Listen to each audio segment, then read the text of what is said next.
नमस्कार दोस्तों, स्वागत करते हैं आपका एक बार फिर बिंदास खबरें में, जहां पर हम लेकर आते हैं देश और दुनिया की ताजा और काम की खबरें। तो दोस्तों, बिना देरी किए शुरू करते हैं खबरों का सिलसिला। और इसी के साथ आज की पहली बड़ी खबर कि किसानों के खाते में 31 मई तक आ सकती है 11वीं किस्त। आप भी चेक कर सकते हैं अपना स्टेटस। आपको बता दें कि पीएम किसान योजना के करीबन 12 करोड़ लाभार्थियों का इंतजार अब खत्म होने वाला है। ताजा अपडेट की माने तो इस योजना के तहत किसानों के खाते में 11वीं किस्त आने वाली है, वो 31 मई तक पहुंच सकती है। गौरतलब है कि योजना का लाभ लेने के लिए आपको KYC कराना जरूरी है। इस प्रक्रिया को पूरा करने की अंतिम तिथि 31 मई तक बढ़ा दी गई है। ऐसा न करने पर आपकी किस्त नहीं आ पाएगी।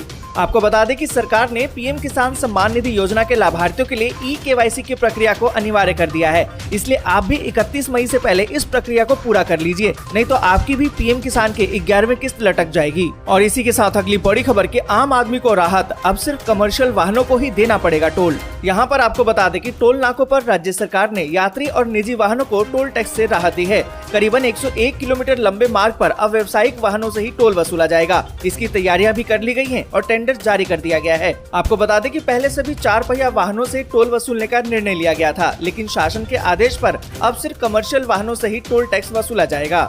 और इसी के साथ अगली बड़ी खबर कि दिल्ली के कल्याणपुरी में बुलडोजर का एक्शन, हिरासत में लिए गए आम आदमी पार्टी के विधायक। आपको बता दें कि राजधानी दिल्ली में बुलडोजर एक्शन को लेकर जारी बवाल के बीच में बुधवार को कल्याणपुरी इलाके में नगर निगम ने अतिक्रमण हटाओ अभियान चलाया।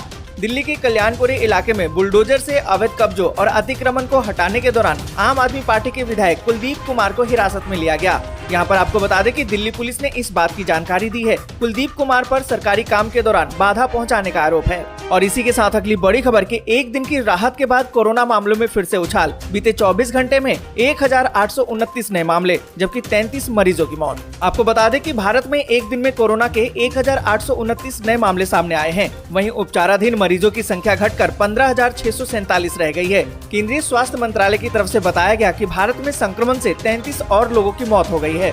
और इसी के साथ अगली बड़ी खबर कि ज्ञानवापी मस्जिद के वजू खाने को प्रशासन ने 9 ताले लगाकर किया सील। आपको बता दें कि ज्ञानवापी मामला अब बढ़ता ही जा रहा है। ज्ञानवापी मामले में अब बयानबाजी बढ़ती जा रही है। बनारस में ज्ञानवापी मस्जिद परिसर में सर्वे का मामला अब सुप्रीम कोर्ट पहुंच चुका है। सर्वे के खिलाफ मस्जिद कमेटी ने याचिका दाखिल की थी। ये किसी से छिपा नहीं है कि बीजेपी द्वारा धार्मिक स्थलों को निशाना बनाया जा रहा है। इससे कभी भी हालात बिगड़ सकते हैं।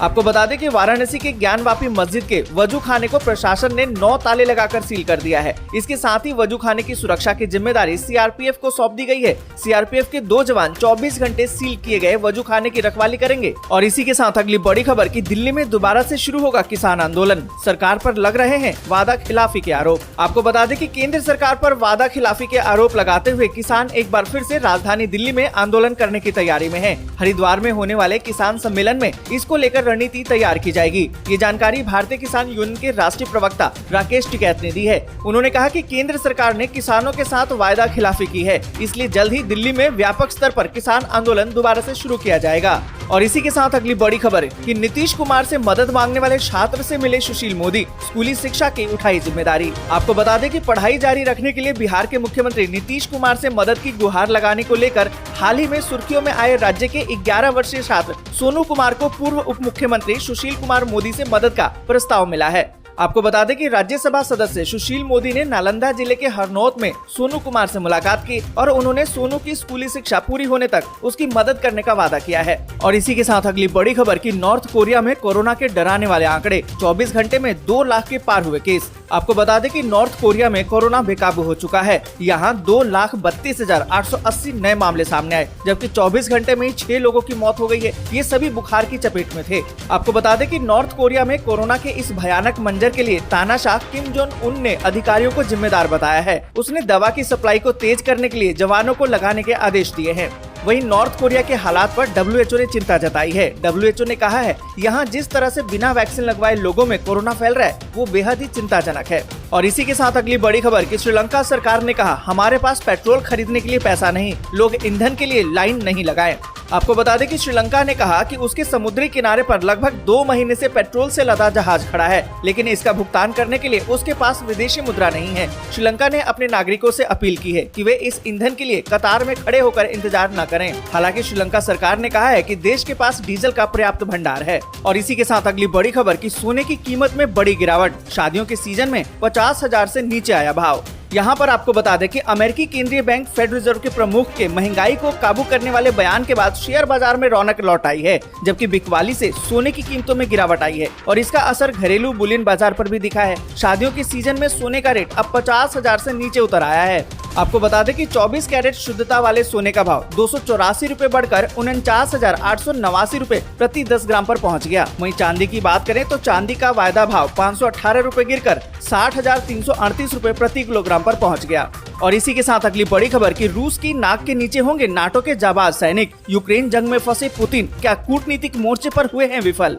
आपको बता दें कि फिनलैंड और स्वीडन की नाटो संगठन में शामिल होने की चर्चा के साथ ही ये सवाल अब खड़े हो गए हैं कि क्या रूसी राष्ट्रपति पुतिन कूटनीतिक जंग हारते हुए नजर आ रहे हैं। विशेषज्ञों का मानना है कि रूस यूक्रेन जंग के नतीजे चाहे जो भी हो, इस युद्ध में चाहे यूक्रेनी सेना का जितना भी बड़ा नुकसान हुआ हो, लेकिन कूटनीतिक मोर्चे पर राष्ट्रपति पुतिन इस जंग को हारते हुए नजर आ रहे हैं। इस जंग के बाद यूरोपीय देश रूस के खिलाफ एकजुट हो गए हैं। खासकर इसमें वो मुल्क शामिल है जो सोवियत संघ के विघटन के बाद गुटनिरपेक्ष की नीति का अनुसरण किए हुए हैं। और इसी के साथ अगली बड़ी खबर कि रूस को मिली बड़ी चुनौती, फिनलैंड और स्वीडन ने नाटो की सदस्यता के लिए दे दिया आवेदन। आपको बता दें कि यूक्रेन के खिलाफ जंग में व्यस्त रूस को एक बड़ी चुनौती मिली है। उसकी धमकियों से बेपरवाह फिनलैंड और स्वीडन ने उत्तर अटलांटिक संधि संगठन यानी कि नाटो की सदस्यता के लिए आवेदन दे दिया है। नाटो के महासचिव ने कहा है कि फिनलैंड और स्वीडन ने नाटो में शामिल होने के लिए आधिकारिक तौर पर आवेदन दिया है। दोनों देशों ने यूक्रेन पर रूस के हमले से बड़ी चिंताओं के बीच सबसे बड़े सैन्य गठबंधन में शामिल होने के लिए ये कदम उठाया है।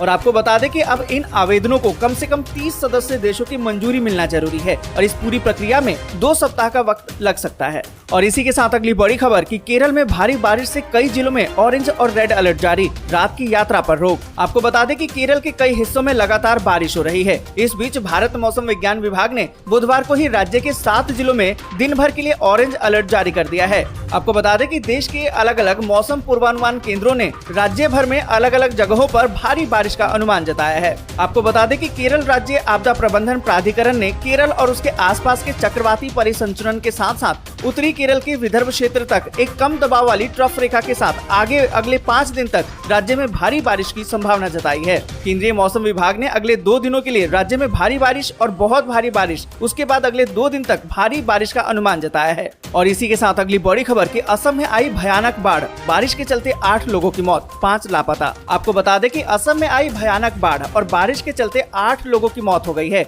जबकि 5 लोग लापता बताए जा रहे हैं। वहीं असम राज्य में प्रभावित लोगों की संख्या बढ़कर 4 लाख हो गई है। आपको बता दें कि भारी बारिश और भूस्खलन के कारण असम के पड़ोसी राज्यों त्रिपुरा, मिजोरम और मणिपुर के कुछ हिस्सों से सड़क और रेल संपर्क भी टूट रहा है। असम और मेघालय में कई जगह पर सड़क और रेल पटरी भी बह गई है। वहीं केंद्रीय गृह मंत्री अमित शाह ने असम को केंद्र सरकार की तरफ से हर संभव मदद दिए जाने का आश्वासन। आज के लिए बस यहीं तक। वीडियो आपको अच्छी लगी हो तो लाइक और शेयर जरूर कर दें। अगर अभी तक आपने चैनल को सब्सक्राइब नहीं किया है तो सब्सक्राइब जरूर से कर लें।